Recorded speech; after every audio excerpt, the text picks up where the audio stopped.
Hi, this is David Lowry with Stress Free Property Management, and the subject of this video is how to get rid of a nightmare tenant who is actually still paying the rent, which sounds like an oxymoron, but actually happens more than you would imagine. So I just went through this experience with a potential owner a few days ago out in Plant City. He had this really nice mobile home on a 2-acre lot. He lived there for a number of years. He moved up to Alabama and hadn't been back until now for about 3 years, and he got a code enforcement letter that the tenants had a bunch of trash and stuff outside. So he went over to take a look and just absolutely freaked out because this guy was, very meticulous. He liked everything in just so exact places to put his shoes and his clothes, and he had all sorts of decorative and construction things that he did around and to the mobile home to make it nice. I mean, he really took care of this place. So, unfortunately, he ran into a nightmare tenant who evidently, after he left, turned out to be a slob, had trash and tires all over the yard, auto parts, and then that's what the code enforcement was, because somebody had bought a home across the street, and then they saw that and they called code enforcement. So anyway, he asked me to come out to potentially manage the property, and we pull up and we start looking around, and he's telling me this story, and the tenant rolls up, this lady with her young son, and immediately just starts screaming at us. Well, evidently the owner did not tell her we were coming, and under that respect, that was certainly not the right thing to do. But we're not inside her home, and we were there to inspect for the code enforcement, so it's still fine. But she was just screaming and telling us to get off the property, and you can't do this and that and the other. And we were trying to reason with her, and it was just not happening. I rarely meet people like that, but boy, they are very challenging. So that's a big point I wanted to stress.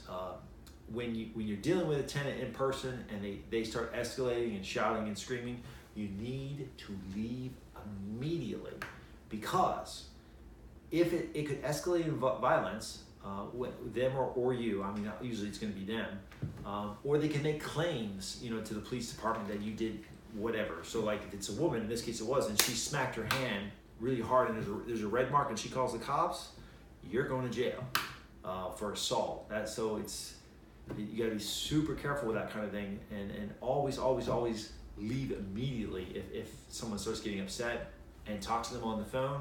And if that doesn't go well, then do an email or a letter. You just don't want to cause them to get so angry that A, they call the cops and lie, or B, they start doing additional damage to your home. Because sometimes you can get really pissed off yourself, and you can say some stuff, and then, oh my gosh, now they're gonna get back at you.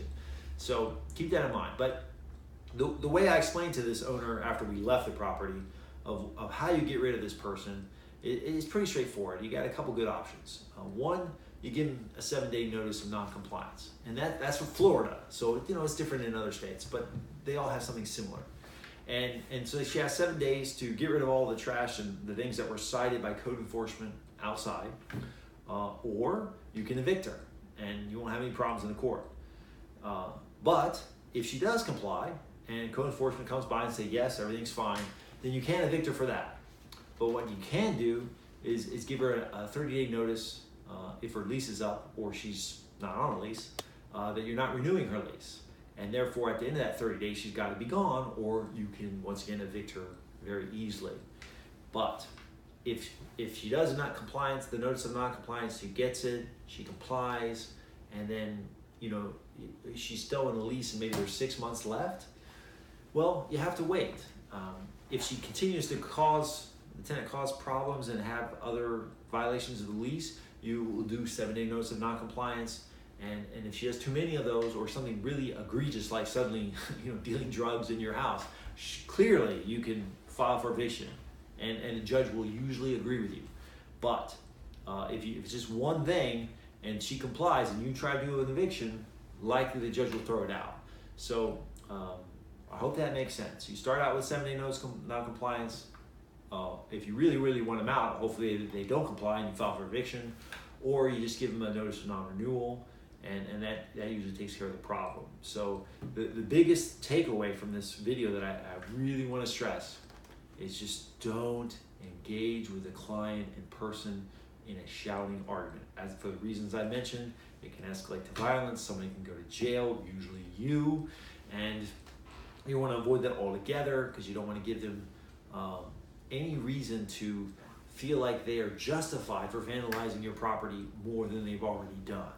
So hopefully this is valuable, makes sense, and thank you for listening. And by the way, subscribe to our YouTube channel and you'll get more of these. Thank you.